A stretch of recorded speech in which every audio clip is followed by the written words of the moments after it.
Chiquillos, la semana pasada empezamos con la unidad 1 de control de emergencias e incendios, la cual se llama emergencias, ya en sí, y vamos a revisar los tópicos principales en cuanto a definiciones, ya, lo que es identificación de emergencias, lo que corresponde a la normativa nacional, y vamos a trabajar o empezar como introducir la estructura de un plan de emergencia. Ya vamos a ver la importancia para que para la unidad 4, cuando estemos viendo gestión de emergencias, poder trabajar un poquito más, ¿ya? Ahora, la identificación de emergencia, vamos a verlo también un poquito asociado a lo que es quizá la norma ISO 45001 o la OCHA, ya que recuerden que la 45001 es como la evolución de la OCHA, ¿ya? Ahora, por emergencia, chiquillo, no olvidar que vamos a entender nosotros como una interrupción no programada de un proceso cuya posibilidad de generar daño a las personas requiere de una intervención inmediata y organizada. Claro, es una interrupción no programada, porque yo no creo que nadie programe que puede pasar una emergencia. Más si es una emergencia, por ejemplo, con un sismo, con un terremoto, que no son emergencias de tipo natural que se puedan identificar fácilmente, ¿ya? Ahora, estadísticamente hablando, hay tendencias, o sea que, por ejemplo, en el caso de los tsunamis, se detectan que, por ejemplo, en la cuarta región ocurren cada 80, 120 años más o menos. Entonces se llama como una ciclicidad.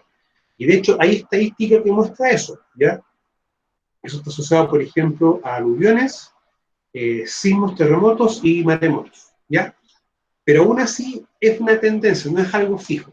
Ahora, independiente de que nosotros no podamos programar cuando ocurre una emergencia, sí podemos programar y gestionar distintas, o sea, gestión y programación, hay diferencia, de cómo nosotros vamos a actuar y cómo nosotros vamos a, ¿cómo se llama?, a dar una respuesta lo más eficiente posible a una emergencia, ¿ya? O sea, podría decir que puede ser una respuesta eficaz, porque el objetivo más mayor de nosotros es que la respuesta sea lo más apta, pero van a haber siempre variables que en el fondo van a hacer que quizá la respuesta no sea lo mejor posible, ¿ya? Y un factor muy importante que altera eso es la poca o nula preparación que tengamos nosotros sobre una emergencia. O sea, por ejemplo, yo siempre he dicho, no saco nada con tener una edificio lleno de extintores, por ejemplo, o tenerlos con las respectivas redes húmedas, que vamos a ver las diferencias, las redes secas, las inertes. Tener todo como corresponde, pero si yo no tengo un personal capacitado para utilizar esos elementos, ¿ya? Si acaso. Entonces, no olvidar que las emergencias siempre son dos tipos, las naturales y las antrópicas, ¿ya? Hay ciertas emergencias del hombre que van a poder ocasionar un daño mayor. Ahora, quizás, por ejemplo, un aluvión, nosotros sabemos que el concepto de catástrofe es la afectación del normal funcionamiento de una comunidad, ¿ya? Un aluvión, si por ejemplo cae sobre una población o un poblado, una ciudad, una comuna, va de una forma u otra a ocasionar una catástrofe. Sin embargo, si un aluvión cae en un lugar donde no hay nada, o sea, no hay población, no hay ninguna cosa, y no afecta a nadie, y tampoco afecta, por ejemplo, al normal funcionamiento de una comunidad, se puede decir que esa aluvión no es una catástrofe, ya que no afecta ¿cómo se llama? Es una afectación a una población. ¿Por qué remarco esto? Porque quizás un aluvión no ocurre directamente por una causa humana, pero sí depende del ser humano dónde yo coloco un asentamiento humano, ¿ya? O sea, si uno, por ejemplo, coloca una población muy cerca de un lecho río, ya es muy probable, y sabemos nosotros que cada cierto tiempo va a haber una inundación o va a haber una crecida de río, y lo más probable es que inunde el poblado, ¿ya? Por eso es que muchas veces las decisiones que toma el ser humano en sí pueden directamente afectar a alguna emergencia. ¿Ya? También tomando esa perspectiva. Bueno, natural, son de origen natural, en las cuales no interviene el hombre, como por ejemplo terremotos, sismos, tsunamis, aluviones, ¿ya? Esto implica conocer la gestión de desastres. Básicamente gestión de desastres, ¿por qué razón, motivo? Porque no es solamente evacuar, ¿ya? Sino que también va a implicar, por ejemplo, si tenemos que instalar un hospital de campaña, si tenemos que tener, por ejemplo, puntos de agua con agua potable para el consumo humano, qué pasa, por ejemplo, si se corta la luz, si colocar un generador, si colocar un campamento, ¿ya? Por eso es que solamente bajo ese punto de vista, uno tiene que trabajar con este concepto, que es la gestión de desastres, porque va a involucrar múltiples factores, muchas cosas. Cuando ocurre una emergencia en una empresa, lo más probable y lo que tiende a ocurrir de mayor forma es que se evacúe. En el fondo se retira todo el personal hasta que llegue el equipo de respuesta. Pero ya cuando estamos hablando de un poblado, ya el tema es distinto. Ahora, las naturales también van a tener para su gestión estos factores, que es ubicación geográfica, entorno, barreras arquitectónicas y otros, ¿ya? Recuerden que las barreras arquitectónicas no tienen que olvidarse que van desde el sentido de que va a dificultar la evacuación de las personas y también va, por ejemplo, a dificultar el ingreso de equipo de emergencia. Un ejemplo, Costanera, ¿no es cierto? Costanera, antes que sea la ampliación, ¿ya? Si ustedes se hubieran percatado, una ambulancia tenía que quedarse afuera del recinto, porque no entraba, pues entraba básicamente por la altura que es muy baja. Ahora, si ocurre una emergencia con el edificio nuevo, perfectamente hay un estacionamiento y está todo como definido para poder hacer ingreso incluso con una camilla de emergencia. O sea, esa barrera arquitectónica que antes existía ya no es tal, se mejoró en muchos aspectos. Es importante a veces también preocuparnos o decir bien cuál es el problema que tenemos en nuestro entorno, ya que nos puede ocasionar una mala gestión de una emergencia, ¿ya? Con el fondo de la barrera arquitectónica. Ahora, nunca olvidar el concepto de peligro-riesgo, ¿ya? Porque el riesgo nace cuando se interactúa con el peligro y el peligro es foco de situación cuarto. Un aluvión, por ejemplo, un sismo, un terremoto, un tsunami, se va a considerar un peligro en sí, porque es el foco de situación que va a ocasionar un daño, tanto en la empresa como en la comunidad, ¿ya? Ahora, desde el punto de vista de la emergencia, esto también se considera, ya por un tema, se puede decir también como un tema para poder hacer una evaluación, porque yo le explicaba que desde una perspectiva, utilizar el ver para mí no es lo más adecuado en este contexto, sino que utilizar, por ejemplo, esta forma que tenemos acá, ¿ya? Ahora, esto es una operación matemática de una multiplicación y una división. Sin embargo, hay muchas veces de que esta operación no le colocamos números, ¿ya? Sino que vamos viendo los atributos, características de cada uno de estos elementos, ¿ya? Para ir viendo bien si el riesgo aumenta o disminuye. Lo que sí no podemos olvidar es esto, ¿ya? Peligro, riesgo, medio control, consecuencias. La medida de control, de una forma u otra, nosotros podemos verla que son preventivas o pueden ser correctivas. ¿Algunos de ustedes, chiquillos, saben la diferencia entre preventivas y correctivas? ¿Podría ser el tiempo de aplicación de cada una? ¿Una es Mm, previo a que ocurra y una es posterior? sí, eso es bien concreto, ¿sí? Ahora, nosotros siempre sabemos que eso se va a dar bajo una perspectiva. Por ejemplo, ocurrió un accidente del trabajo. Ah, ok. Y cuando hacemos la investigación, vemos que no se hizo mal o se dejó de hacer, se corrige. Hasta ahí ningún problema. Pero con las emergencias, Rodrigo, ¿cómo entonces funcionaría el concepto de medidas de control? ¿Serían preventivas o serían correctivas o medidas de control a seca nomás? Yo considero que serían correctivas, ¿Ya? porque O por- obviamente que después de haber ocurrido la contingencia se van a tomar las medidas todo, porque como bien dice usted, al ser una emergencia no se tenía considerada que pudiese ocurrir de esa forma, pienso. ya. Mira, no está malo, ¿ya? Pero a veces hay que también darnos cuenta de algo. La medida de control, en este caso de emergencia, para mí siempre va a ser una medida de respuesta. Tomémoslo de esa forma. Por ejemplo, ocurre un incendio.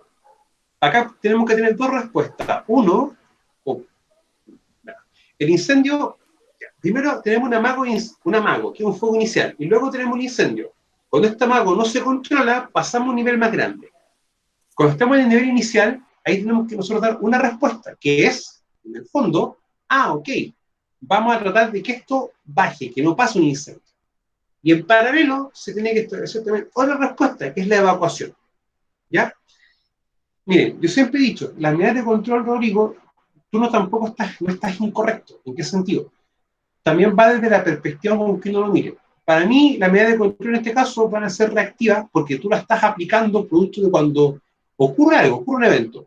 O sea, el utilizar un extintor, claro, uno lo va a utilizar en dos contextos. Cuando está corriendo un amago y cuando uno está capacitando sobre su uso.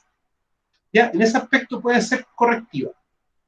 Ahora, la capacitación en sí, si yo capacito, también puedo decir, no, pues, si yo estoy capacitando sobre el uso de extintores, estoy haciendo prevención, porque estoy capacitando. Ah, entonces una medida preventiva.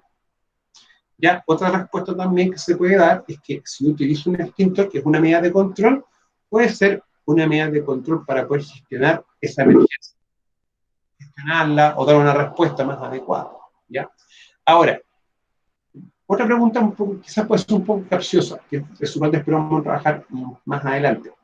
El dar aviso a un organismo de emergencia se puede considerar como una medida de control. Sí. Sí.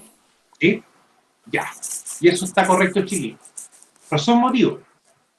El plan de emergencia sí vamos a entenderlo nosotros como el medio que nos va a articular cómo dar respuesta a una emergencia.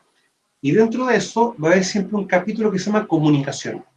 Que en el fondo yo, organización, ¿cómo voy a comunicar una emergencia? Pero, profesor, pero obviamente que por sí sola no sería suficiente. O sea, es parte de, ¿cierto? De todo un sistema. Es parte de un sistema. Okay. O sea, por ejemplo, ya, ¿cómo yo voy a llamar, por ejemplo, a las ambulancias? ¿Qué debe haber antes de que yo llame a la ambulancia? ¿Un protocolo? Ya, procedimiento. ¿Evacuación? Ok. No, ni siquiera eso. Un No, es que lo siniestro. que pasa es un siniestro. Y alguien tiene que identificar ese siniestro y quién está involucrado en ese siniestro para dar el aviso. Entonces, claro, para yo dar un aviso que está ocurriendo algo, debo primero identificarlo y que alguien me dé la señal de que está ocurriendo. Y de que amerita, obviamente, que se tenga que llamar a un equipo de emergencia. Claro, o sea, por ejemplo, no sé, si yo me caigo sobre 1,8 metros de altura, que es caída de altura y accidente grave, ¿eso amerita que llame, por ejemplo, una ambulancia? Sí. Sí. Sí. Por favor, chiquillos, revisen la parte de de accidente del trabajo, donde yo les explico a ustedes los tipos de accidentes. Porque si tengo un accidente grave, automáticamente amerita eso. Y llame yo a un equipo de respuesta. Que esté dentro de esa Profesor, categoría. Dígame, Natalia. ¿y si en el lugar de trabajo hubiera un policlínico o un enfermero, también te debería sí o sí llamarse a la ambulancia? Va a depender realmente. Mira, a ver, ¿cómo yo lo puedo interpretar? Es lo que tú me dices. ¿Puede ser el mismo nivel de complejidad, por ejemplo, un hospital versus un policlínico en cuanto a dar una respuesta? No, claro. Va a depender quizás de la gravedad. Sí, lo más probable que pase es que en el policlínico lo estabilicen mientras llegue la ambulancia. Claro. ¿Ya? Sí, tiene Ahora, razón. sí, es que me ha tocado, a ver, me han tocado ver situaciones a veces, me pega. Me acuerdo una vez, por ejemplo, que un trabajador fue mordido por un animal. Claro, es un accidente del trabajo, fue mordido. El tema está que fue la respuesta que se le dio a esa mordedura. O sea, cuando veamos emergencia, ustedes se dan cuenta, o sea, primer auxilio, ustedes se dan cuenta que uno de los primeros pasos cuando ocurre una emergencia, ya sea, por ejemplo, un corte, que se enterró algo, una mordedura, es mantener la herida limpia. Y para eso, una botella con agua, ya, si estamos trabajando en minería y en minería subterránea, lo más probable es que tengamos un botiquín con suelo fisiológico y que hagamos nosotros, mantengamos la herida limpia. ¿Ya? ¿Se entiende eso? Pero cuando me tocó ver esto, de hecho yo iba llegando a una empresa X, iba a hacer una asesoría, ni siquiera iba por un tema de prevención de riesgo, iba por un tema netamente asociado a medio ambiente, ¿verdad? Y veo que me dicen, oye, ¿sabes qué? Un trabajador fue mordido por un perro. Ya, ok, vamos a ver qué pasa. ¿Y en qué puedo ayudar? Y resulta que veo que en la mordedura tenía una mancha. Y yo pregunto, ¿le echaron algo a la herida? Y se quedan mirando entre todos y se quedan callados.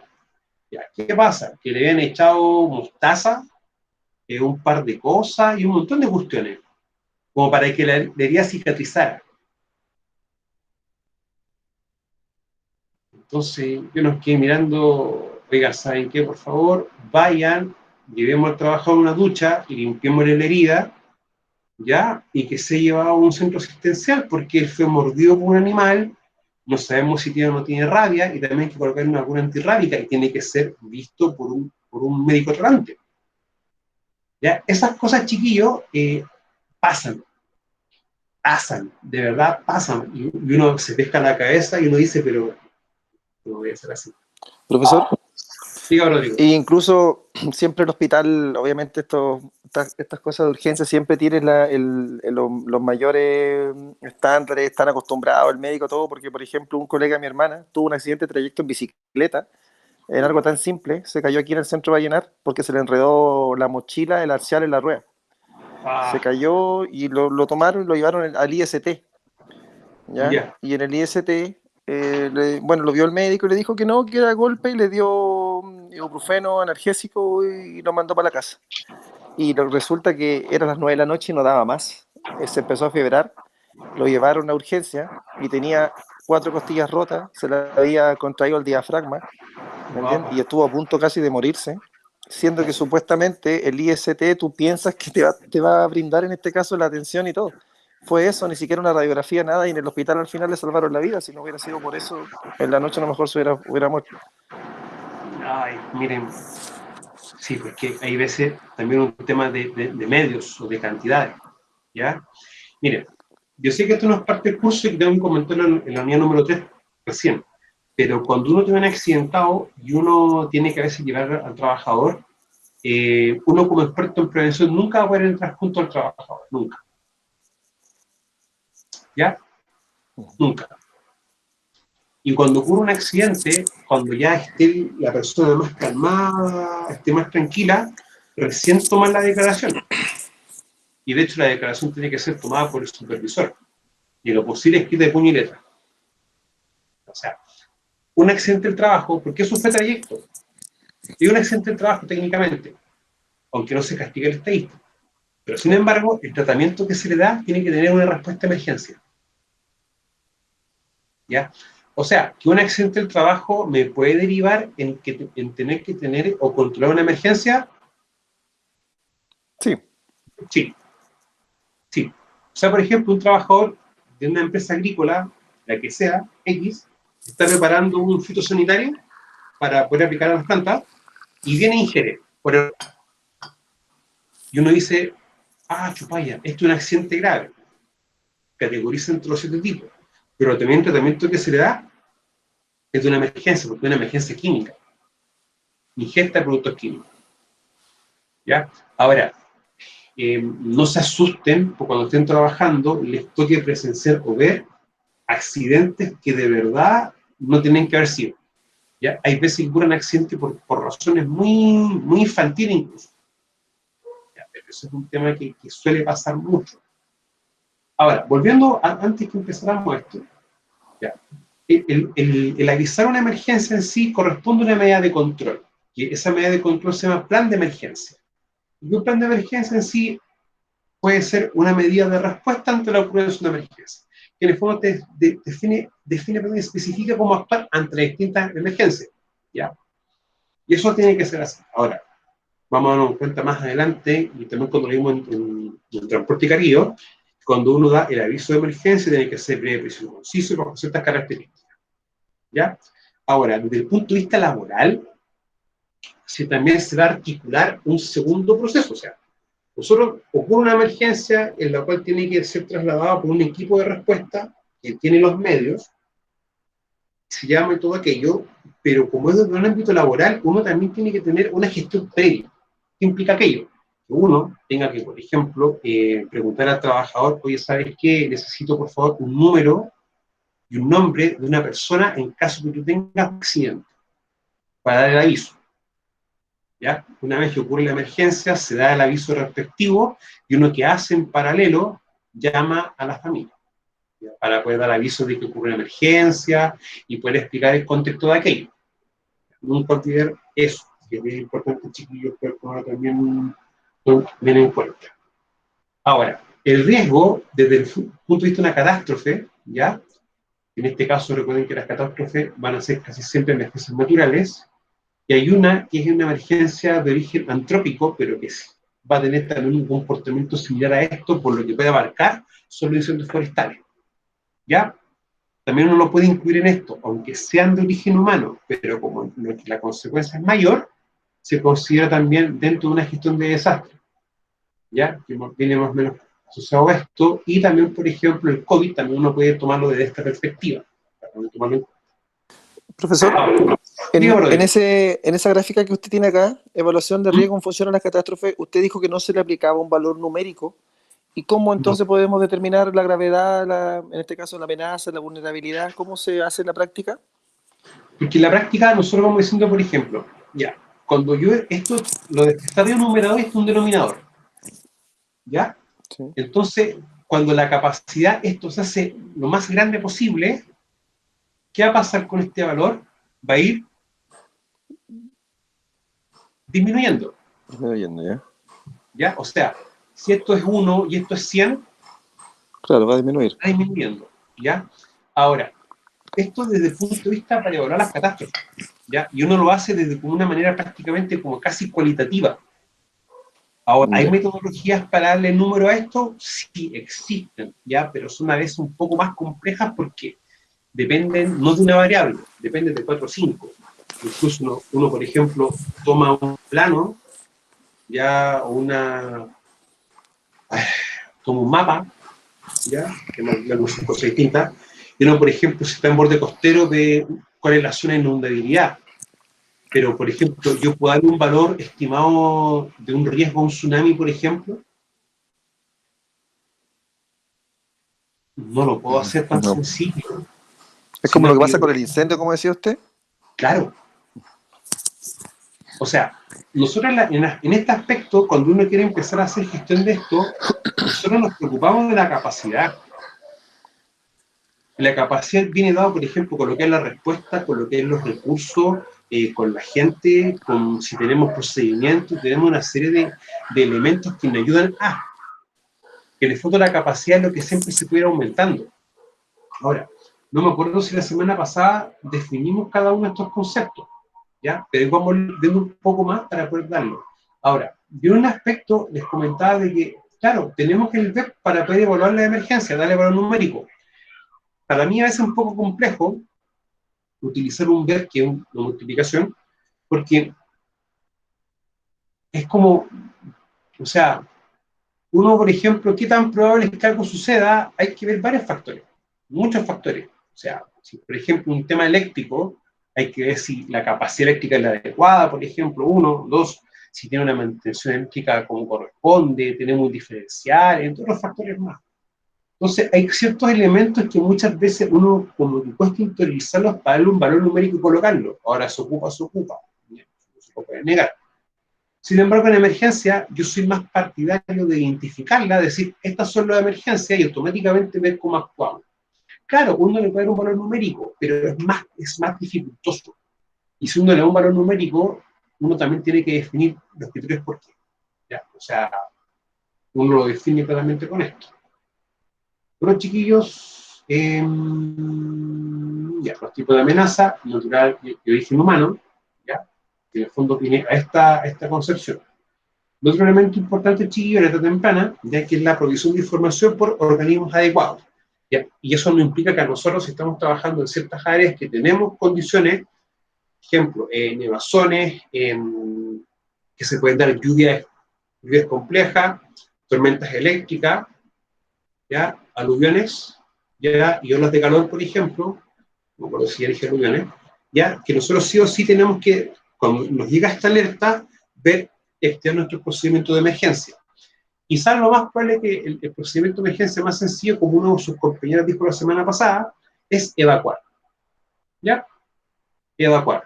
O sea, yo insisto, yo a veces prefiero evacuar porque es la respuesta más adecuada, ¿ya? Si no tengo una buena capacidad o buenos medios para poder dar respuestas. Tenemos que entenderlo de esa perspectiva. Lo otro importante, chiquillos, ya, amenaza. Corresponde a factores externos, riesgo peligro para la comunidad, ¿ya? Y un potencial de oponerse a un evento de origen natural o provocado por el humano. y que puede tener consecuencias negativas al impactado. ¿Ya? Entonces, cuando empezamos a revisar esta componente de acá, nosotros nos preocupamos que la amenaza es el evento. Lluvia, sismo, terremoto, incendio, etc. ¿Ya? Y sí o sí tiene una componente de catástrofe, o sea, tiene una componente que no va a depender directamente, que la ocurrencia de la emergencia dependa de la mano del hombre. ¿Ya? Eso hay que tenerlo bien claro.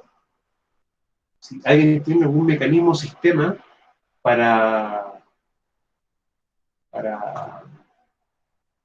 poder detectar emergencias como terremoto o sismo, que me lo diga. Sería bastante bueno. La amenaza de origen natural, chiquillos, son aquellos eventos naturales que le ocurren en cercanías de centros poblados y en una situación que puede ocasionar un impacto negativo para los grupos humanos. Entonces, la semana pasada habíamos quedado menos como hasta por acá. Y habíamos explicado que, de una perspectiva, un terremoto, un tsunami, ¿ya?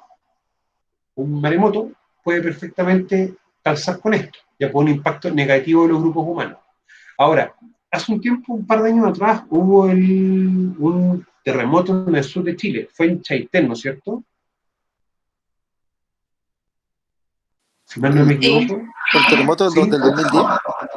¿Sí? Sí, fue en la región del Biobío, pero al final abarcó mucho. O sea, en Santiago igual hubieron muchos daños igual. Sí.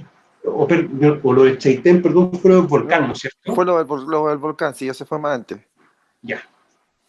Con Chaitén, ¿qué ocurrió? Hubo un impacto negativo, ya que fue tan complejo que se tuvo que trasladar a otro lugar, Chaitén, y se llamó Nueva Chaitén. O sea, ya en sí el volcán, su erupción, es una amenaza natural negativa, ¿ya? Y generó un impacto negativo, que fue un traslado a un poblado, un asentamiento humano. O sea, las emergencias pueden también ocasionar llegar a ese nivel, ¿ya? Ahora, muchos de estos lugares, cuando han ocurrido terremotos y tsunamis en las zonas del sur, generaron un impacto negativo inmediato, pero a medida que se empieza a restablecer y restaurar, se empieza a producir también unos micro efectos positivos, que es el aumento del turismo. O sea, yo no lo digo, la bibliografía dice eso. Ya, o sea que después de un tiempo se hace turismo para ver qué ocurrió, dónde ocurrió y cuáles fueron las consecuencias. O sea, es algo que es un poco paradójico a veces. La amenaza de origen antrópica, chiquillos, por el propio ser humano y sus interacciones, ya sea intencionalmente o de forma involuntaria, por negligencia, error o hecho fortuito. Ya, o sea, es como lo que ocurrió una vez en Valparaíso, en uno de los cerros de Valparaíso, que se estaba haciendo una construcción de una casa y una chispa saltó de la construcción a otro lado y hubo un incendio masivo en uno de los cerros de Valparaíso. ¿Ya? Claro, es una amenaza de origen humano, antrópica, pero fue cometido por un hecho fortuito o un error. ¿Ya? Ahora, lo más probable es que no hayan tomado una medida de control adecuada y eso hubiese ocasionado todo lo que pasó. Ahora, las barreras arquitectónicas urbanas también corresponden a amenazas de origen humano. ¿Ya? O sea, lo que el hombre hace o de una forma u otra mal hace, ¿ya? Ocasiona. ¿Ya? Uno lo ve, por ejemplo, con la construcción de muchas ciudades. Y uno se pregunta por qué, pues, si las ciudades están bien hechas. Dice, o sea, uno se da cuenta a veces que las ciudades como que algunas empezaron a nacer en Chile en el 1600 menos, 1500 y tanto, y después las ciudades hay una parte ordenada y después todo un desorden completo. ¿Ya? Y eso de una forma, chiquillo, ocasiona problemas, ¿ya? O sea, de a poco las ciudades se han ido como normalizando, tienen planos reguladores, ¿ya? Por ejemplo, el centro de Vallenar tiene muchas cosas en común, por ejemplo, con el centro de La Serena. Si ustedes se dan cuenta, el centro de La Serena está la Plaza de Armas, ya lo que es la Intendencia, lo que es la iglesia, tienen características todas las calles, que son calles de ángulo bien corto y bien estrechas las calles. Y es una componente bien importante en conjunto, o sea, que se da en varias ciudades. Acá, por ejemplo, se da también en Coquimbo y también se da en Copiapó. Ya. Y eso, claro, uno dice, ya que la ciudad está así, perfecto, pero es que la ciudad se hizo en un contexto histórico muy distinto al actual. O sea, las calles angostas y curvas pequeñas y esquinas pequeñas se daban porque en esa época el vehículo más grande era una carreta o un caballo solo, distinto ahora con vehículos. Por eso uno se da cuenta de que las calles actuales no dan como el ancho para el tráfico actual, por ejemplo. Y eso es un tema. Esas mismas barreras arquitectónicas que se generaron no ahora, sino que se vienen generando desde que se generaron las ciudades básicamente, ¿ya? También son problemas a la hora de una amenaza en sí, de una amenaza de origen humano. Ahora, presentan también intervenciones físicas del entorno que presentan deficiencia de diseño, construcción, mantención y uso que afecta negativamente la funcionalidad de las personas en situación de discapacidad, ¿ya? O sea, muchas veces quizás hay un ducto de agua lluvia, por ejemplo, y quizás está con basura y no está bien señalizado. Viene una persona con un bastón, coloca su bastón y se puede caer. O también las mismas esquinas, no todas las esquinas están habilitadas para el uso de una silla de ruedas, por ejemplo. O también hay temas de mal uso de las calles y mal uso de las veredas. O sea, va muy de la mano, por ejemplo, con todo lo que es los nuevos cambios que se han producido, por ejemplo, por convivencia vial. ¿Ya? O sea, hay temas con eso. Rodrigo, dígame. Es como lo que pasó, profesor, con el Transantiago, con esos buses gigantes, ¿no? Los ¿Con los buses de orugas? oruga, claro, que no podían doblar en ciertas esquinas, se tenían que subir arriba y podían atropellar personas y todo eso. Sí. Por la arquitectura que no Incluso, estaba preparada para eso. es que no, pues, si de hecho la arquitectura de Santiago en muchas de las comunas está hecha para las micros, por ejemplo, las micro amarillas. Claro. O sea, hay muchas ciudades muchas ciudades en Santiago que tienen una génesis como de 1950, 1940 en adelante. ¿Ya? Pero, por ejemplo, el caso de La Serena, y corrígeme, Rodrigo, si me equivoco, nació ¿cuánto? En 1500 y tanto, 1600 y tanto más o menos. Claro, sí. La ciudad más antigua de Chile. Claro, y de hecho se tuvo que construir por el tema del virreinato del Perú, que en el Claro. fondo era porque Villarrica la destruyeron muchas veces, entonces se hizo eso. Por eso ¿Ya? mismo que tiene una parte, bueno, de calles coloniales que se protege por normativa y no se pueden Sí, transformar ni pintar ni nada. exactamente. Pero aún así, cuando uno, por ejemplo, yo voy en mi auto Serena, mi auto es pequeño, no es un Mazda, no es un sedán. Y resulta que para a veces tomar una curva tengo que abrirme un poco, o tomar una esquina. Entonces, uno pregunta, si por un vehículo pequeño es así, ¿cómo será, por ejemplo, por un vehículo de emergencia? O también para personas con discapacidad, porque la cultura de nosotros, una cantidad importante de personas, no es tan buena. O sea, se estacionan en la esquina, es homicidio, ¿ya? O sea, hay temas con eso, y eso también va ocasionando que ocurran emergencias, pero también que la respuesta a la emergencia no sea la adecuada. O sea, yo lo veo, a veces yo me preocupo, por ejemplo, cuando digo, oye, ¿qué pasa si... A ver, un caso más concreto, la reparación que se está haciendo por la subida acá a las terrazas, por ejemplo, eh, ha ocasionado bastantes problemas. Y no lo estoy inventando yo, es evidente. O sea, yo vengo todo del Valle y cuando tengo que ir a hacer algún trámite, a ciertas horas del día, no me demoro 3 4 minutos, me demoro 15 minutos. Entonces, hay veces que incluso cuando se hacen mejoras, no se están evaluando en qué periodo hacer y generan problemas en el fondo. Ahora uno se preocupa a veces si, por ejemplo, viene una ambulancia y tiene que sacar a alguien de un lugar en todo este sector y tiene que ir, por ejemplo, al hospital. ¿Cómo lo hace? Si tiene toda una dificultad producto de que no se organizó, gestionó bien una reparación de un lugar. Eso también se puede considerar, chiquillos, como una amenaza, ¿ya? O sea, uno espera eso, básicamente. ¿Ya? Ahora, la vulnerabilidad corresponde a las condiciones determinadas por factores o procesos físicos, sociales, económicos y ambientales que aumenta la susceptibilidad de una comunidad al impacto de una amenaza. O sea, por ejemplo, tenemos la amenaza, que en este caso podemos decir que, por ejemplo, es el COVID. Ahora la pregunta, ¿esta amenaza va a afectarnos a nosotros o nosotros somos muy vulnerables respecto a esta amenaza? Chiquillos, ¿qué me dicen ustedes? Sí, Sí. ¿Ya? Y eso es así. O sea, por ejemplo, cuando ocurren incendios forestales, al lado de una población, ¿qué hay que hacer con la población prácticamente de manera inmediata? Evacuarla.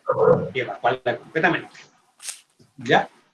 Y eso pasa, o sea, en Santiago hay ciertos lugares que están muy cerca de centros industriales, y cuando hay incendios químicos, lo mismo, se tienen que evacuar. ¿Ya? Y eso también origina inconvenientes, ¿ya? Eso hay que verlo a veces, que cómo nosotros podemos, por ejemplo, llevarlo al punto de vista del ámbito nuestro, ¿ya? Ahora, ejemplos de vulnerabilidad: no cuentan con recursos económicos para su implementación, quizás de alguna mejora, se encuentran ubicados en un borde costero, zona de amenaza tsunami, no cuentan con un encargado de seguridad, carencia de un semáforo, cruces habilitados, presencia de con alto flujo vehicular, inmediación de un establecimiento educacional, ¿ya? Aunque ustedes no lo vean bien ahora, pero se pueden dar cuenta más adelante, la ubicación geográfica es muy importante a la hora de poder dar respuesta. O sea, a ver, imaginemos un caso hipotético. ¿Qué pasaría, por ejemplo, si el camino a Huasco tuviese un uso más intensivo? Me explico. El camino a Huasco prácticamente, o sea, hay caminos alternativos, pero que no llegan en su totalidad a Huasco. Por lo tanto, el camino que tenemos desde Vallenar a Freirina y Huasco es uno solo. Y más encima tenemos una pista por sentido. Por lo tanto, si tenemos un alto flujo vehicular y tenemos esa característica de vía, eso va a ocasionar un problema en la respuesta que se pueda dar, chiquillos. Sí. ¿Ya? De hecho, cuando veamos un poco PICE, ustedes se van a dar cuenta de algo bien triste. O sea, no es triste en realidad, pero es que es un hecho. Dentro de la encuesta que te da PICE para ver ciertas características del lugar educativo, te pregunta eso: ¿qué tan intenso es el tráfico vehicular? ¿Ya? Ahora, otro ejemplo. Por Prat, llegando más o menos ya por la Quinta Valle, hay un par de jardines infantiles que uno los ve. No vamos a decir nombre, pero esa parte de la calle es bastante recta, hay pocos lomos de toros, y la velocidad que circulan los vehículos ahí es bastante alta. No sé si alguien se ha percatado de ese detalle. Yo. ¿No es cierto? Sí, hay un lomo de toro incluso llegando solamente al supermercado, pero antes no hay ninguno. Antes no hay ninguno. Y cerca de los jardines tampoco hay lomo de toro. No. No. Y más encima el letrerito que es zona de escuela y, y lo que implica aquello, hora, velocidad reducida. ¿Eso genera una amenaza, chiquillos? Sí. Sí. Sí. Y quizás la vulnerabilidad, ¿cuál sería? Que no hay un lugar específico o bien diseñado para que los vehículos se estacionen, dejen y recojan a los niños. Eso, por ejemplo, chiquillos, es una vulnerabilidad. Un acceso deficiente al lugar, o mal hecho. Claro. Por ejemplo, profesor, una vulnerabilidad sería en la población Baquedano, donde está la gruta acá subiendo. Sí. Ahí hay una escalera y hay casas en todo ese sector. Al frente igual, yendo a la carrera, pero eso no tiene ningún acceso para una ambulancia, por ejemplo. No. Ninguna calle tiene acceso salvo vehículos muy pequeños, pero ahí podría haber una vulnerabilidad, como usted señala. Sí. Y de hecho, si uno es un poco más crítico, el modelo de que se utiliza ahora para poder construir casas, que es, por ejemplo, bueno, cada tanto el Valle está lleno de pasajes, pero los pasajes son lo suficientemente anchos o se comporta, o la gente los mantiene de manera adecuada, que permitan, por ejemplo, ingreso de ambulancia, carro de bomberos, entre otras cosas. No, esos pasajes son por escalera. Y son súper angostos. Angosto y hay vehículos a veces a los dos lados. Una ambulancia con lo justo, pero un carro bombero difícil. Hijo, no. No, y hay veces que yo no sé si los conductores tienen conocimientos de física y geometría, porque yo no entiendo cómo piensan que uno se estaciona en toda una curva, uno pueda pasar con un vehículo. ¿Ya? No entiendo eso. ¿Ya? Pero esos chiquillos son ejemplos de vulnerabilidades. O sea que si uno se empieza a dar cuenta, cuando uno empieza a tomar en cuenta la gestión de desastre, no solamente viene dado en el cómo yo doy respuesta, sino si todo el lugar geográfico y la infraestructura vial está hecha para que se pueda dar una respuesta adecuada. O sea, si uno lo pone a pensar en una perspectiva un poco más justa, uno piensa que el modelo actual no tiene una buena lógica, no es armónico. Entonces hay que más adelante ponerse a pensar en que realmente este modelo de construcción, por ejemplo, quizás no es lo más adecuado, hay que hacer cambios, etc. O sea, hay veces que se generan soluciones, pero esas soluciones generan mucho más problemas.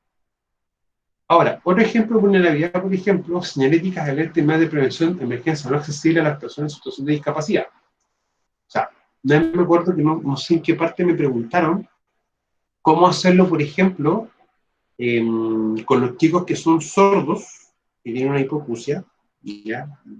Quizás de nacimiento, o producto de una enfermedad compleja, cómo hacerlo para que ellos, por ejemplo, puedan identificar escuchar una alarma, por ejemplo. ¿Cómo hacerlo?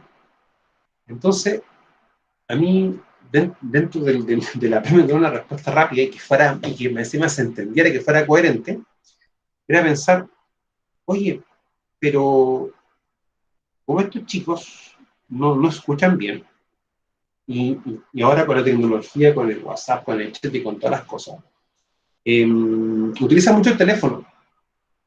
Entonces, una opción era que en la institución tener, por ejemplo, que todos estuvieran linkeados vía Bluetooth al teléfono, ¿ya?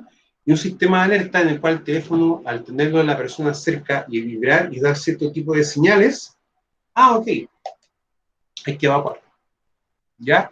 O, por ejemplo, colocar, no sé, un brazalete o una pulsera con un vibrador que vibre, para poder también darle la noción de que un tipo o una forma, hay que hacer esto y pasa esto, ¿ya? O sea, esos chiquillos también estamos al debe. O sea, con las personas que están en situación de discapacidad, y ojo, no es una cantidad menor, o sea, utilizamos lentes, por ejemplo, yo sin lentes veo puras manchas, y veo líneas, y me pongo los lentes y recién identifico cosas. La cantidad de población que tiene una discapacidad o un grado de discapacidad es gigante, es mucho, más de lo que uno piensa. Y lamentablemente siempre se construye o se genera todas las estructuras como que todos tuviesen un estado de salud perfecto. Sí, que ellos son los más vulnerables en todo el aspecto público, dentro ya sea trabajo, públicamente, los CEFAM, siempre son los que lo olvidamos de ellos. A mí siempre a mí me gustaría muchas veces que no solamente se recordara por un par de días al año en una actividad en la cual se generan, o sea, no voy a criticar que esa actividad que hacen es maravillosa, es impresionante, pero como sociedad nos preocupamos nosotros solamente 2 días al año cuando hacen campaña y después durante todo el año nos olvidamos completamente de ellos. En el caso de la Teletón, como que solamente 2 días al año existen personas con discapacidad, ¿ya? Y es una apreciación mía, pero cuando uno empieza, por ejemplo, a ver las construcciones, a ver todo eso, hay problemas, hay cosas que alteran que no les facilitan, le generan más inconvenientes. O sea, en vez de ayudarlos, no lo hacemos no lo hacemos la vida más sencilla. Si ya tienen dificultades, ¿para qué más dificultades aún todavía? Ahora, Profe, el entorno... Dígame, Rodrigo. disculpe que la interrumpa. Y ahora, en base a la ley de inclusión laboral y todo, también uno como futuro experto en prevención también tiene que ir adaptándose a, eso, a los tiempos, ¿cierto? Sí, En la forma, como bien dice usted, no solamente en dar un aviso de una emergencia, sino que también en las capacitaciones, en todo. en toda la perspectiva que se va tomando la organización en base a ello, porque cada día van a ingresar más al trabajo y incluso uno mismo, nadie está libre del día de mañana estar así. ¿Me entiendes? Sí. Mira, yo he revisado varias documentación y hay unas guías españolas que te dan como orientaciones en cómo estructurar y organizarse estos elementos. O sea, yo recién el año pasado, más o menos como a mitad de año, encontré la primera guía de inclusión de personas en temas de seguridad. Y hace pocos años atrás han salido como unos libros o como unos estudios o compendios en realidad de, por ejemplo, cómo incluir a las mujeres en temas de seguridad. O sea, estamos en pañales en muchos aspectos. Mira, lo que yo siempre he dicho, es importante que cuando ocurra una emergencia y tengamos una persona con situación de discapacidad, siempre cuando uno va empezando a estructurar las formas de evacuar y todo aquello, lo importante es, por ejemplo, designar una persona que esté siempre con ella y que la ayude. Ya. Eso es lo que podemos hacer. O sea, por ejemplo, en PICE, lo que corresponde para los colegios, me acuerdo que un día me tocó conversar con una educadora de párvulos. Me acuerdo. Porque es típico cuando uno, por ejemplo, me tocó a veces muchos contextos ir a capacitaciones y te preguntaban, oye, ¿tú qué eres? No, soy experto en prevención. Ah, ya, perfecto. Y cuando uno hace los típicos coffee, se empiezan a hacer, te empiezan a hacer preguntas, porque a veces hay muchas dudas y es razonable que las tengan. Entonces te preguntan, oye, y si tengo chiquititos, ¿cómo lo puedo hacer para evacuar, por ejemplo? O sea, imagínense el siguiente contexto. 4 días y tienen aproximadamente 12 niñitos o 14 niñitos que tienen de un rango de 6 meses a 2 años y medio. ¿Cómo evacuó con ellos? Claro, o sea, ahí, por ejemplo, no hay ninguna capacitación. Es que muy pocas cosas, Claro, no cuenta con prevencionistas, obviamente, en los colegios, o muy poco. muy poco. Miren, hay colegios que han entendido esto y han hecho harta pega. Yo no lo voy a discutir, ya no lo voy a decir que no es así, porque es así. O sea, hay colegios que han invertido y se han preocupado mucho. Pero también hay muchos lugares, bueno, o sectores educativos que el recurso es escaso. Claro, la educación pública es muy difícil pensar que se va a hacer lo mismo que un colegio particular. Sí, o sea, hay diferencias, ¿ya? Y eso siempre va a estar, porque hay temas de cantidades, números de colegio, y hartas perspectivas.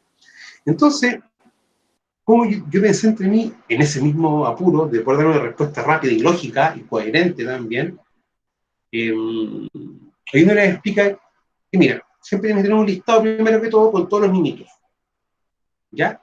Número de contacto, algún tema médico que tenga, y si es alérgico o no, algún medicamento. Es lo primero.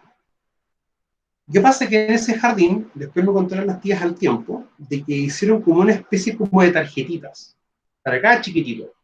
Entonces, cuando hacían los simulacros o ocurrían emergencias de verdad, a cada chiquitito le colocaban su tarjetito y estaba todo: su nombre, el nombre y número de la mamá, el papá, alérgico a medicamentos, ciertas cosas. Y también, ¿para qué lo hacían? Era para poder también contar los que habían entrado el día y quién no estaba, quizás porque se enfermó o no fue. Y después, al final, los chiquititos hizo el jardín, adaptó y reforzó una cuna, y varias cunas en realidad, y colocaban los chiquititos, y ese era su medio para poder evacuar. Ya. ¿Y por qué lo hicieron de esa manera? Es por la autonomía. Un pequeño tiene autonomía perfectamente para poder, ¿cómo se llama?, evacuar. En ese caso tenemos una vulnerabilidad asociada a la edad que tienen los chiquititos. ¿Ya? Y después viene la segunda pregunta. Ya, yo cuando organizo ya el jardín, le damos las nociones de cómo dar respuestas frente a algo, ahora la pregunta, ¿y cómo capacito a los niños? ¿Cómo les enseño? Quizás por videos animados que lo entiendan animadamente.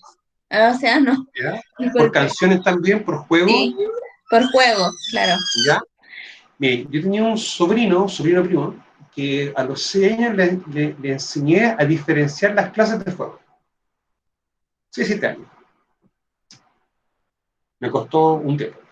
Me costó como 2 horas y un par de lados. Y entendió claramente cómo hacerlo.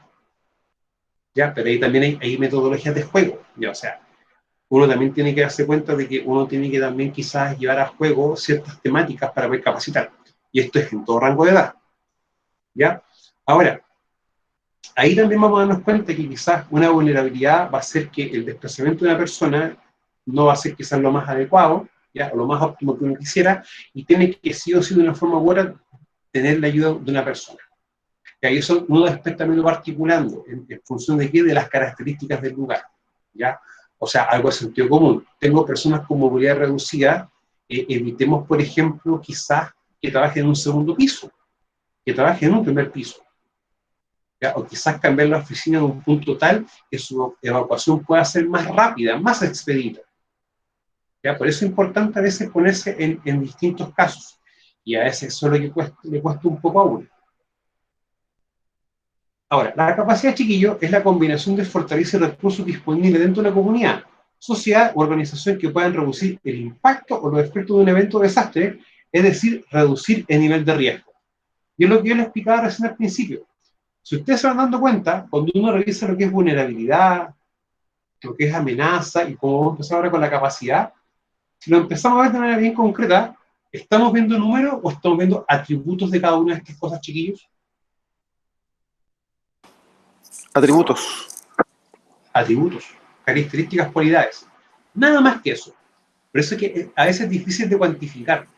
Ahora, lo que uno después va haciendo, cuando van ocurriendo cosas, uno de repente empieza a decir, oye, ¿sabes que esta amenaza realmente superó todo lo que está acá?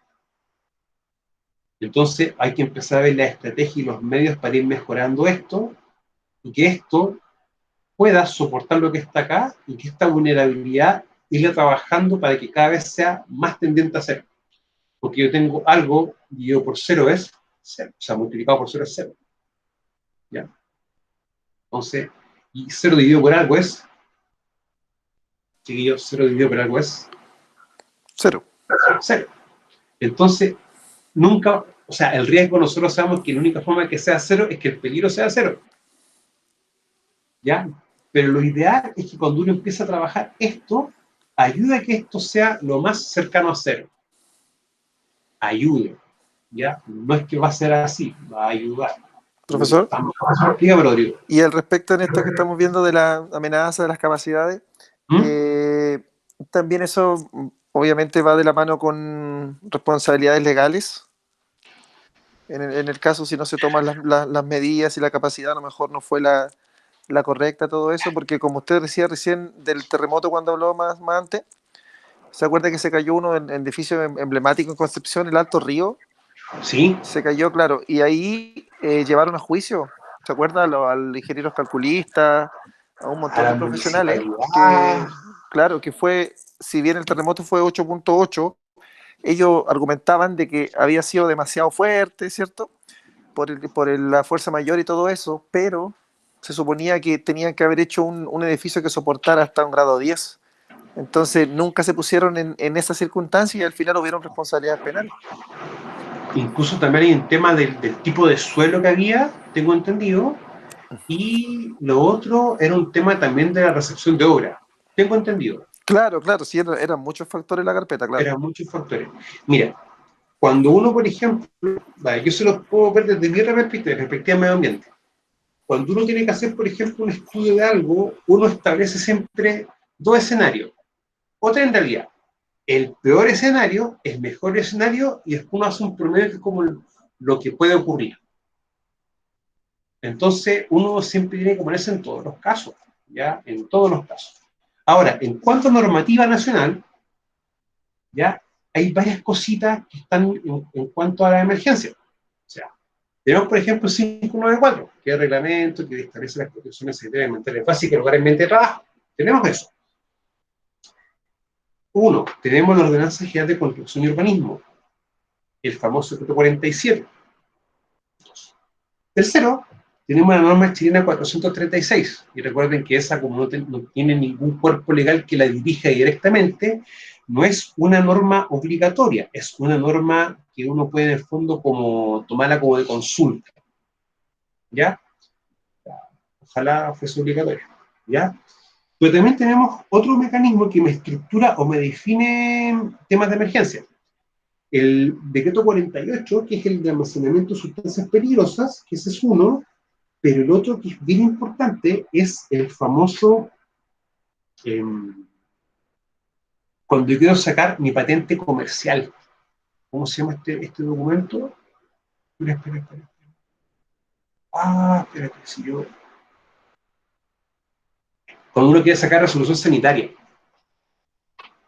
¿Ya? Dentro de los documentos para eso, te piden, por ejemplo, un plano de emplazamiento y te piden un plan de emergencia para hacer tal evento.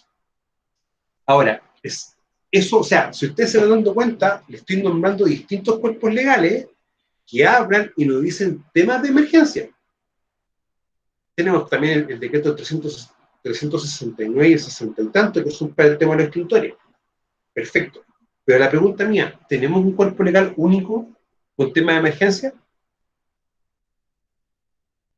No, Yo creo que sí. no, pues son varios. Son varios. Son varios. Entonces, ya empezamos ahí como a devolvernos al tema legal. Porque, por ejemplo, el decreto 40, artículo 21 que nos dice, obligación de informar. Y te dice que los riesgos son propios del trabajo, y el artículo 184 del Código del Trabajo dice que el empleador debe tomar todas las medidas de control para los riesgos. Cuando vemos esos dos, y el artículo 3 que somos 594, es que el empleador debe verificar las condiciones de seguridad de todos sus empleados. De manera indirecta, también tenemos que tener un plan de emergencia, porque una emergencia en sí es un riesgo, y puede ocasionar varios riesgos a los trabajadores que puede afectar su salud. Entonces, la gestión de emergencia, aunque no haya un decreto específico que diga, chato, esto es lo que tú tienes que hacer para emergencia, te lo dicen distintos decretos, pero también hay 3 elementos legales, que artículo 3, 594, artículo 21, decreto 40, y artículo 184 del Código del Trabajo, que te obliga de una forma u otra a tener un plan de emergencia. ¿Ya? O sea, la parte legal funciona más o menos así. Ahora, 594, cuando lo estemos revisando, ustedes se van a dar una sorpresa. Y no te habla de un plan de emergencia en específico, te habla de las señaléticas, y tú tienes que tener las vías de evacuación evacuadas y libres, ¿ya? Que no estén las puertas cerradas, que salgan en el sentido de evacuación, y los extintores. No dice nada más, ¿ya? Por eso es importante dar cómo yo doy respuesta a esto, cómo se da. ¿Ya, chicos? O sea, si se dan cuenta, a veces en temas de prevención de riesgo, tenemos esa como dificultad o barrera. O sea, pasa. O sea, no hay que también, ¿cómo se llama? No hay que tampoco, a veces, yo siempre he dicho, uno sabe que las leyes tienen estas características, y yo perfectamente tengo que trabajar con eso, ¿ya? Ahora, hay un principio que es bien interesante que ustedes lo conozcan, y les voy a preguntar algo. Yo puedo aplicar algo que no esté en la ley, pero que eso no signifique un daño para el trabajador o un desmedro para él. ¿Sí? Sí. Sí. Por lo tanto, un plan de emergencia, si está bien estructurado, ¿va a ser malo para el trabajador? No. No. Por lo tanto, bajo ese principio, yo también puedo tener un plan de emergencia. ¿Ya? Si saben cuál es mi punto, que a mí me gustaría que existiese un cuerpo legal que diga, ya, plan de emergencia, esto es estructura. Y si uno es más concreto, tampoco es tan viable. El artículo 184 del Código del Trabajo dice que el empleador debe tomar todas las medidas de control. No te dice cuál, no te especifica uno. Tampoco en ese aspecto pudiese haber entonces un decreto que te dé estructura rígida para una emergencia, porque las emergencias son distintas, al igual que los riesgos, al igual que los accidentes, igual que las consecuencias. Entonces, también hay temas de como vocabulario, ¿ya? Ahora, sería bueno, sin embargo, un documento que ordenara más. Y eso tampoco está malo, pensando que digo. Ahora, la capacidad también incluye medios físicos, institucionales, sociales o económicos, así como cualidades personales o colectivas, tales como liderazgo y gestión. La capacidad también puede ser descrita como una aptitud, ¿ya? Claro, y esto es un tema. En Japón, cuando ocurren emergencias, son súper ordenaditos, muy metódicos para poder dar una respuesta adecuada a la emergencia. Pero, por ejemplo, acá, ¿cuál es la capacidad que ha demostrado la gente, por ejemplo, frente al COVID? No todos, pero una cantidad de población. No lo adecuada. ¿Ya? El punto es, chiquillos, de que nosotros también tenemos que tener una actitud frente a. O sea, si tenemos un trabajador, por ejemplo, que está haciendo un trabajo en altura, sin ninguna medida de control, la actitud que él tiene frente a ese riesgo es extremadamente mala, ¿ya? Es muy mala. O sea, y si esa persona hace ese trabajo de esa manera constante y no se le capacita, no se le llama la atención, ya no se le explica que eso no está correcto, se transforma en un líder negativo, ¿ya? Y eso es lo importante evitar en prevención. O sea, tener líderes en temas de emergencia es bien importante, sí. La respuesta ante emergencias, chiquillos, cuando estemos viendo un poco primero auxilio, se van a dar cuenta que la respuesta es completamente distinta el uno del otro. Completamente distinta. Muy diferente. Y eso también genera problemas, chiquillos. Ahora, la capacidad de enfrentar corresponde también a los medios por los cuales la población o organizaciones utilizan habilidades y recursos disponibles para enfrentar consecuencias adversas que puedan conducir a un desastre. El fortalecimiento de las capacidades comprende una mejor resiliencia para hacer frente a los efectos de amenazas naturales y aquellas generadas por el hombre de manera antrópica. La resiliencia, chiquillo, hay que entenderla también como la capacidad que puede tener una organización o una población o una comunidad de poder volver a la normalidad frente a un evento, ¿ya? En la práctica, la resiliencia tiene una definición más ambiental. Es cuando ocurre un evento en el medio ambiente y el ambiente puede volver a su normalidad de funcionamiento, ¿ya? En el menor tiempo posible. La resiliencia también es la capacidad que nosotros tenemos de poder tratar de lograr la normalidad frente a una emergencia. Ahora, como en un ámbito psicológico, la psicología de las personas no va a ser igual, ¿ya? Y eso, chiquillos, hay que entenderlo. No somos iguales. Hombres y mujeres biológicamente y psicológicamente no son iguales. Y las personas tampoco son iguales de una a la otra. Pero hay que entender que esas diferencias van a hacer que tengamos que nosotros articular y generar mecanismos para que, tomando en cuenta esa diferencia, la respuesta sea la mejor, la más adecuada posible. O sea, en las familias siempre va a haber una persona que le tenga un temor o un miedo a los temblores. Siempre. Y el que no le tiene miedo, ¿qué tiende a hacer con esa persona? A calmarla, a estar con ella. ¿Ya? Eso es importante. Que uno también entienda eso. La capacidad, chiquillo, desde el punto de vista nuestro, tiene relación, por ejemplo, con que cómo nosotros generamos ciertas herramientas. Un plan de emergencia. Capacitamos a las personas en cómo dar aviso, en cómo dar respuesta, en cómo evacuar, en cómo utilizar un extintor, en cómo se realiza un extintor. Eso es solamente importante. Y también lo otro, chiquillo, el trabajo constante del control de riesgo. O sea, que el trabajador utilice su EPP, que uno esté revisando constantemente que el trabajador lo utilice. ¿Ya? Que si, por ejemplo, tenemos algún trabajo que genera chispas, ok, que el trabajador tenga sus dos extintores, que revise el equipo, que tenga algún medio de contención para que una chispa no pueda saltar al lugar que hay un incendio, o genera un incendio, una mano. Esos son los elementos que uno tiene que empezar de a poco a trabajar de manera constante. O sea, yo cuando hablo de emergencia, no solamente me quedo con el tema de tener un plan de emergencia y capacitar. Entre paréntesis, ojalá que el plan de emergencia se quede archivado y nunca se utilice. Sí capacitemos y entrenemos, pero ojalá nunca sea necesario tener que utilizarlo. Ojalá que los extintores nunca nos toque tener que apagar un amago, para la redundancia, sino que ojalá lo gastemos, pero capacitando en cómo usarlo. No sé si el punto se entiende, chiquillo. Sí, profe. Sí, profesor. Sí, se entiende. Sí. ¿Ya? Y eso es que debe estar, chiquillos, porque la respuesta y la alteración de las personas ante una emergencia, chiquillos, son pero completamente distintas. Profesor, Dígame, Rodrigo. conviene, bueno, me imagino que uno va a ir en el camino aprendiendo todas esas cosas, pero en el futuro, como prevencionista, solamente dar las directrices o también uno manejar todas estas cosas para tratar de actuar o uno se mantiene al margen. ¿Cómo se hace la práctica? Las dos cosas. Ya. Mira, pasa lo siguiente. Muchas veces, mira, a mí me tocó varios escenarios. A mí me tocó llegar, por ejemplo, a una empresa en la que no había nada. Nada. Tenían solamente una zona demarcada, un botiquín y los extintores. Nada más. Y el plan de emergencia que le habían hecho y estaba ahí. Había algo. Fue a tocar lugares en los que no hay nada, etc.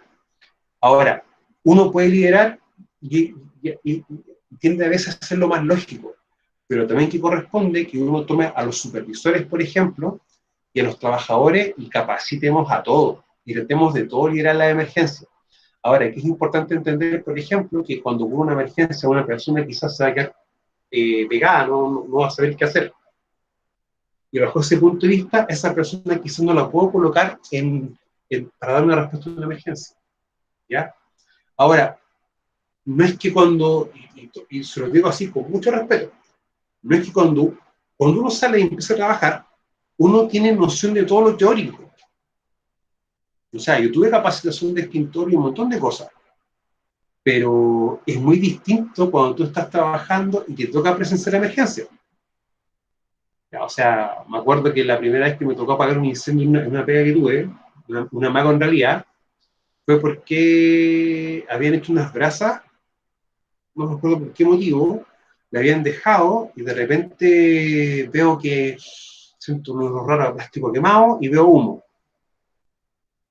Entonces ahí, claro, uno dice, oye, ¿saben qué? Hay un amago, oye, corta la luz, oye, ya, tú y tú andan a buscar la manguera, tú y tú vayan con el extintor, ya, percutemos el extintor, oye, pero no te pongáis a favor de ver, no te pongáis a favor, ponte en contra, ya, hagamos esto, perfecto. Claro, ahí uno libera la emergencia. Pero ¿qué pasa si uno no está? Uno tiene que crear la capacidad de las personas para que también puedan hacer eso.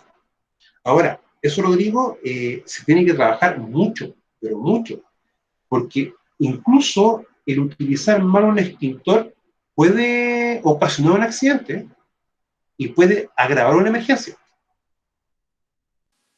Claro, es que eso es lo que me imaginaba. Por ejemplo, uno podría grabar algo en vez de contribuir a disminuirlo, a aplacarlo. Sí, y mira, incluso es más, le voy a adelantar un poco en la materia. Le voy a preguntar a cualquiera de ustedes, lo digo si usted también puede responder incluso. ¿Qué pasa si tenemos un sartén? Ya, todos en la casa hemos llegado tarde o nos da ganas de chanchar algo y se nos ocurre hacer unas papas fritas, lo que sea. En la noche tarde. Y empieza a salir fuego. ¿Qué es lo que harían ustedes? Primero que todo. Hay que apagar el fuego. Ya. Ahora, ¿cómo lo apagamos? Bueno, yo he visto, creo, pero es como con un trapo mojado o algo así, porque al echar agua como que es más, la llama, perdón, como que crece más. ¿Ya? Y entonces con un trapo, en este caso, por ejemplo, que uno pudiera que estuviera estilando en agua y tirar a la base, tratar, en este caso, el sartén, poder, así lo va ahogando. Creo yo que haría eso. Mira, yo tengo algo más simple. Pesco un paño, lo mojo, busco una tapa y le coloco la tapa encima. Claro. Es parecido, o sea, como tratando de ahogar, obviamente, Claro. Pero la lo que llama. pasa es que si, por ejemplo, tengo aceite y el aceite se está quemando, hay una capa de fuego. ¿Es inflamable el aceite? Pues. Es que, de hecho, el aceite, o sea, el aceite cocina y las grasas se consideran fuegos clase K. ¿Ya? Es inflamable, ojo. Y incluso es más, si tú, por ejemplo, caes aceite constantemente a una cocina y hay mugre y le cae fuego, eso después se va a quemar, de hecho, y produce llama. Ahora, lo más lógico que uno haga es o sea, en mi caso, es una etapa de olla y ahogarlo, en el fondo, evitar que haya contacto con el oxígeno. Ya. Cuando el fuego se está quemando en un sartén, la capa completa es fuego. Y si tú le echas agua, rompe la tensión y no sale aceite a los lados, sale fuego a los lados. Por lo tanto, puede tomar una cortina u otra cosa, un plástico, una madera, y va a producir fuego y se va a quemar aquello.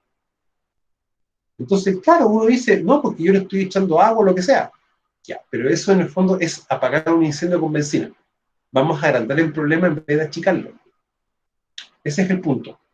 Incluso es más, si tenemos ese mismo escenario, pero por ejemplo con un tambor, yo le coloco un extintor y el humo, cuando sale las primeras percutadas de un extintor, sale con mucha fuerza.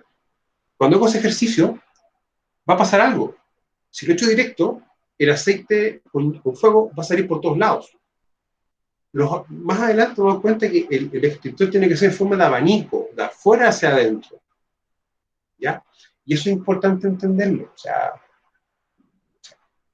son como detallitos chicos. Por ejemplo, se está quemando un televisor, un refrigerador. No un televisor y un microondas. Es como el caso más real que puede pasar. ¿Cómo hago o cómo controlo ese fuego que se está generando?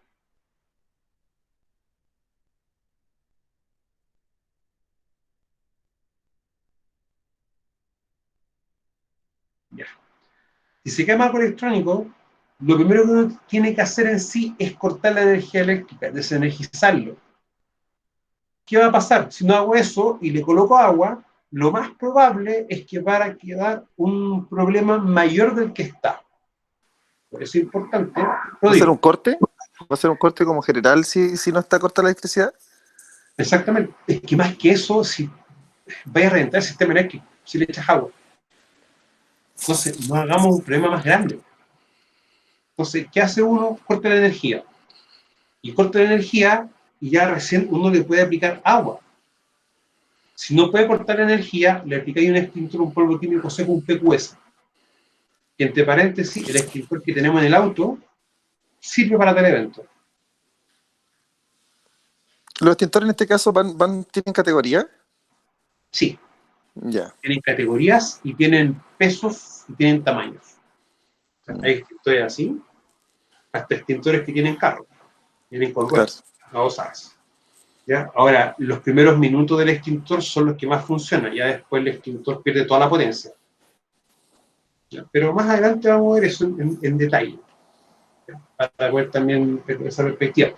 Entonces, claro, uno muchas veces va a tender a trabajar en emergencia, pero desde la cultura que tiene uno del día a día o lo que ha visto en la tele, sepamos ya. Y eso, claro, genera problemas, genera varias cosas. Entonces, el problema mayor que tenemos a veces con la televisión y esas cosas es cuando mucha gente ha visto estas típicas series de medicina donde aparecen esta la que termina con casa, la que termina con agonía, esos tipos de series, y ven que ocurre una emergencia que vieron cómo ocurrió ahí y tratan de controlarla igual. Entonces hay muchas veces diferencias entre la ficción y la realidad. Ahora, chiquillos, esto es lo que pasa, por ejemplo, si tengo una amenaza, en este caso es una ladera de cerro, la vulnerabilidad que es la casa, en sí que no tiene acá ninguna barrera, y el riesgo, por ejemplo, que es una roca que puede ir cayendo. Ya, esto es un ejemplo bien realista. Ahora, tenemos también la amenaza, en este caso que puede ser un volcán, la vulnerabilidad, que en este caso va a ser la cercanía al volcán, la cercanía de la comunidad, y acá la capacidad que va a ser la forma que tenga la comunidad de responder ante esto. Bueno, ante una amenaza volcánica, la mejor capacidad es poder tener la evacuación más óptima posible. Ya, eso no tiene otro elemento. Ahora, las emergencias antrópicas, chiquillos, son las que tienen origen humano, ¿ya? En las cuales interviene el hombre producto de sus actividades, como por ejemplo incendios, accidentes químicos, y también, chiquillos, una emergencia antrópica, una emergencia de origen humano. Sí. ¿ya? Mira, no, o sea, si por ejemplo tenemos un corte pequeño, claro, es un accidente. Quizás no va a originar una emergencia. O sea, hay que tener claro de que la magnitud de un accidente va a hacer que pase a ser ya una emergencia en sí. ¿Ya? Ahora, ¿el empleador tiene alguna responsabilidad o obligación con respecto a una emergencia, chiquillo, de origen natural? Como por ejemplo, sismo, terremoto, tsunami. Yo considero que habría que distinguir, ¿Ya? por ejemplo, bueno, yo lo asocio como con el derecho, porque si bien la emergencia es natural, como usted dice, un sismo, un tsunami, también están las medidas que tomó en este caso el empleador, porque, ¿Ya? por ejemplo, uno puede decir, mira, el tsunami es un hecho irresistible de la naturaleza, ¿Sí? pero el no haber tenido un plan de evacuación a la altura correspondiente, eso era evitable, ¿me entiendes? Sí, sí, sí. En ese caso, entonces, por ejemplo, ahí no podría uno decir, no, es que el tsunami igual iba a morir personas, en este caso no se tomó, como lo que pasó en el mismo terremoto que sacaba usted, que hubieron responsabilidad incluso de la ONEMI, de personas, ¿se acuerda? Que estuvieron a cargo de los planes y no fueron conducentes para que las personas se salvaran, entonces habría que hacer esa distinción. Mira, ¿se acuerdan que esta diapo, o esta lámina, fue lo que nosotros tenemos por el tema de la ley 1744? Y cuando uno ve el tema de accidente, las excepciones cuáles son los causados por el trabajador y motivo de fuerza mayor o extraña. O sea, una lluvia, un terremoto, un sismo, ¿yo lo puedo categorizar como fuerza mayor o extraña? Sí, Sí, ¿ya? O sea, viendo las obligaciones que tiene el empleador, o sea, incluso de ahí que el accidente trayecto muchas veces ni siquiera castiga la estadística o afecte tu estadística. En el fondo te va a decir que tienes más accidentes, tienes un comportamiento más malo en temas de seguridad. Y entendiéndolo, por ejemplo, que no va a depender de un empleador, por ejemplo, que cuando un trabajador va o viene del trabajo a su casa o viceversa, por ejemplo, se ha mordido por un perro. Eso no está en la potestad del empleador. Como tampoco está, por ejemplo, un terremoto o un tsunami. Ahora, quizá se aleja de esa responsabilidad. Sin embargo, la obligación, ¿cuál sería por parte del empleador? Ya, que si un trabajador sufre un accidente, producto, por ejemplo, de una lluvia o demás, facilite el medio para poder llegar a tener atención médica. Uno. Segundo, tiene que cumplir, por ejemplo, con lo que son los distintos cuerpos legales. O sea, capacitar, por ejemplo, el uso de extintores. Uno, tener las vías de evacuación libre, despejadas y señalizadas. O sea que en el fondo el empleador tiene que también tener todos los medios de evacuación implementados de manera correcta. ¿Ya? O sea, se dan cuenta que hay diferencias. O sea, una diferencia viene en la actuación, ¿ya? En proporcionar soporte para dar ayuda, pero en sí no es potestad del empleador o que llueva o que no llueva, o que hay un terremoto o no existe un terremoto. ¿Ya? Para poder también como diferenciarlo. ¿Ya? Dígame. Pero sí, igual tiene que tener los respectivos puntos de encuentro en caso de catástrofe. O sea, mira, cuando veamos el 594 con respecto al plan de emergencia, te vas a llevar un par de sorpresas. ¿Ya? Ahora, el colocar los puntos de encuentro, por ejemplo, o la zona de seguridad, etcétera, eso, claro, están parados bajo que tú estás dando el medio para que la emergencia no afecte de mayor forma a la persona. Y eso no es ilegal. ¿Ya? ¿Ya? O sea, como yo les dije en un punto, cualquier elemento que tú coloques, pero que no sufra un menoscabo para el trabajador y que al contrario le dé una buena condición de seguridad al trabajador, no es ilegal. ¿Ya? En el fondo no estoy haciendo nada contra la ley o que la ley no me permita. No sé si eso se entendió. Sí, sí, ¿Sí? sí, sí, sí. Ahora, chiquillos, y vamos a ver esto y vamos a ver lo que tenemos acá y quedamos hasta acá. ¿Ya? Ahora la emergencia, chicos, vamos a tener global, local y específica. ¿Ya? ¿Por qué vamos a empezar a trabajar o diferenciar la emergencia así? Ya. Por ejemplo, un terremoto lo más probable es que va a afectar a todo el lugar geográfico donde se esté manifestando. Y va a ser así. Todos vamos a percibir el terremoto o el sismo, o como uno quiera llamarlo. Ya recuerden que la diferencia entre un sismo y un terremoto es que el sismo tú puedes moverte, en el terremoto es tan fuerte que tú no puedes mantenerte en pie. ¿Ya? Y eso afecta a todo el entorno. Ahora, cuando, por ejemplo, va a ser una emergencia de tipo local, es cuando afecta a un área del trabajo. O sea, por ejemplo, imaginemos algo un poco quizá un poco menos rebuscado. Estamos trabajando en una empresa y justo en la parte de la garita que está en la entrada se está quemando. Esa emergencia afecta a la garita y va a ser una emergencia local porque va a afectar quizás a ese puro punto. ¿Ya? Eso más o menos para diferenciarlo.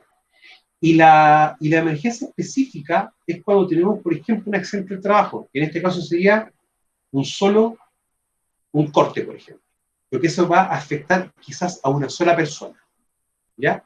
Acá entonces tenemos una emergencia que va a afectar a todo un entorno, una emergencia que va a afectar a un área específica, o un área puntual, y una emergencia específica que va a afectar a una persona o un par de personas.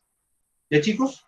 O sea, hay que empezar a diferenciar las emergencias así, porque un caso hipotético, tenemos un trabajador que sufre un corte, quizás en el antebrazo. Yo voy a paralizar el trabajo completo, voy a evacuar a todo el personal. No, No, No, No. no, no. Ahora, por ejemplo, ¿qué pasa si tengo, por ejemplo, que se reventó, no sé, un bidón de gas, un cilindro de gas, o hay una fuga masiva? Ya, ahí quizá vamos a tener que evacuar quizá una cantidad importante de la población o de trabajadores, dependiendo también de dónde esté ubicado la emergencia. ¿Ya? Ahora, yo sé que no es ámbito del curso, dejen buscar una norma, he hecho una norma española, que me habla de los planos de riesgo, o mapa de riesgo. ¿Se acuerdan ustedes cuando vimos el Prexor? Que Prexor, una de las estructuras que tenía, decía que uno tenía que tener un croquis de la instalación y ahí colocar los niveles de ruido. ¿Se acuerdan de esos chiquillos? sí, sí, sí, sí. ¿O algo? Ujú. Ya. Sí. ¿Y con la emergencia podemos hacer lo mismo? Un croquis, por ejemplo, y señalizar en los lugares cuáles son los tipos de emergencias que se pueden dar. Sí, se podría. ¿Sí? Sí, yo creo que sí. ¿Sí? Y saben qué, chiquillos, y eso es bastante viable, ¿eh? ¿Ya? Yo lo recomiendo porque es una norma, bueno, nosotros podemos utilizar normas españolas sin ningún inconveniente, ¿ya? Amparado en el artículo 184 del Código del Trabajo. Y es bueno que tengamos metodologías distintas, porque una cosa es un Excel con todas las cosas, que no está así. Otra cosa es intentar tomar un plano, y en el plano empezar a marcar ciertas cosas, ya que en el fondo generar herramientas que sean más en apoyo de los trabajadores. El material gráfico como que facilitaría la labor en este caso. Sí, para todos lo simplifica. ¿Ya? O sea, yo siempre he dicho, busquemos la forma que sea más fácil de entender o más fácil de clarificar. ¿Ya? No hay que tomarlo tampoco desde la perspectiva quizás de que una persona tenga más o menos entendimiento. Eso es un ámbito distinto. Pero cuando ocurren emergencias, quizás no todos están como con la capacidad de poder leer algo o entender algo o comprender algo, sino que tienen que facilitar la comprensión. Netamente eso, ya hacer que todo sea lo más visual posible y, ok, esto hay que hacer. ¿Ya? Por si acaso. Chicos, voy a dejar de grabar y no se me arranquen todavía.